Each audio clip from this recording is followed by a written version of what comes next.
राधे दोस्तों। पौष मास की पुत्रदा एकादशी महाराज युधिष्ठिर ने पूछा, हे भगवान, आपने सफला एकादशी का महत्व बताकर बड़ी कृपा की। अब कृपा करके यह बतलाइए कि पौष मास की शुक्ल पक्ष की एकादशी का क्या नाम है, उसकी विधि क्या है और उसमें कौन से देवता का पूजन किया जाता है। भक्त वत्सल भगवान श्री कृष्ण बोले, हे राजन, इस एकादशी का नाम पुत्रदा एकादशी है। इसमें भी नारायण भगवान की पूजा की जाती है। इस चर और अचर संसार में पुत्रदा एकादशी के व्रत के समान कोई दूसरा व्रत नहीं है। इसके पुण्य से मनुष्य तपस्वी, विद्वान और लक्ष्मीवान होता है। इसकी मैं एक कथा कहता हूँ, सो तुम ध्यानपूर्वक सुनो। भद्रावती नामक नगरी में सुकेतु नाम का एक राजा राज्य करता था। उसके कोई पुत्र न थे। उसकी स्त्री का नाम सेव्या था। वह निपुत्री होने के कारण सदैव चिंतित रहा करती थी। राजा के पितर भी रो रो कर पिंड लिया करते थे और सोचा करते थे, इसके बाद हमको कौन पिंड देगा। राजा को कोई भाई बांधव, धन, हाथी, घोड़े, राज और मंत्री, इन सब में से किसी से भी संतोष नहीं होता था। वह सदैव यही विचार करता रहता था कि मेरे मरने के पश्चात मेरे पुत्र के पितरों और देवताओं का ऋण मैं कैसे चुका सकूंगा। कौन मेरे मरने के उपरांत पिंडदान करेगा। जिस घर में पुत्र ना हो उस घर में सदैव अंधेरा ही अंधेरा रहता है। इसलिए पुत्र उत्पत्ति के लिए प्रयत्न करना चाहिए। जिस मनुष्य ने पुत्र का मुख देखा है वह धन्य है। उसको इस लोक में यश, परलोक में शांति मिलती है।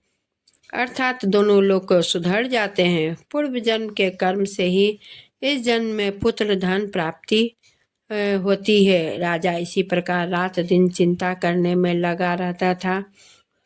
एक समय तो राजा ने अपने शरीर को त्याग देने का निश्चय किया, परंतु आत्मघात को महान पाप समझकर उसने ऐसा नहीं किया।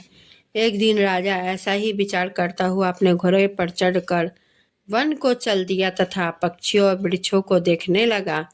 उसने देखा कि वन में मृग, व्याघ्र, सुगर, सिंह, सर्प आदि सब भ्रमण कर रहे हैं। हाथी अपने बच्चों को हथनियों के बीच घुमा रहा है।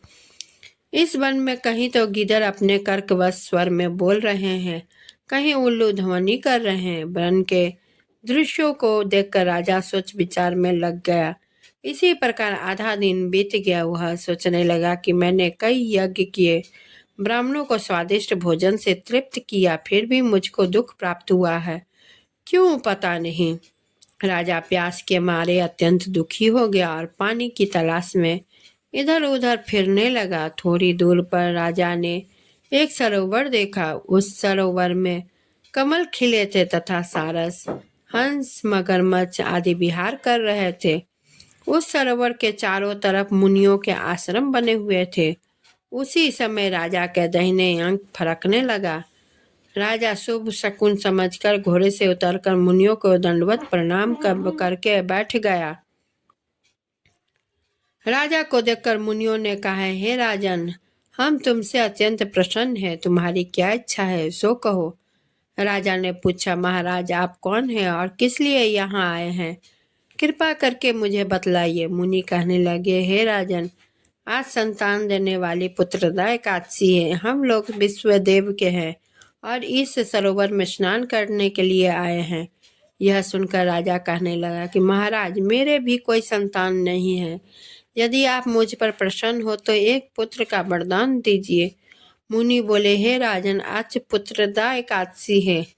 आप अवश्य ही इसका व्रत करें। भगवान की कृपा से अवश्य ही आपके घर में पुत्र होगा। मुनि के वचनों को सुनकर राजा ने उसी दिन एकादशी का व्रत किया और द्वादशी को उसका पारण किया।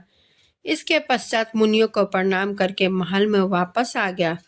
कुछ समय बीतने के बाद रानी ने गर्भ धारण किया और 9 महीने के पश्चात उनके एक पुत्र हुआ।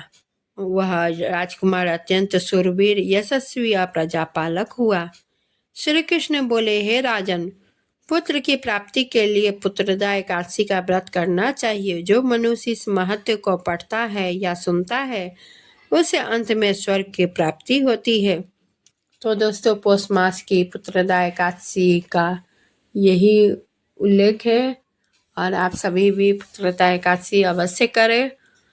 मेरी वीडियो आप सभी को अच्छी लगी हो तो कमेंट करें, लाइक शेयर करना ना भूलें, चैनल को सब्सक्राइब अवश्य करें। इसी के साथ मैं विदा लेती हूँ। धन्यवाद।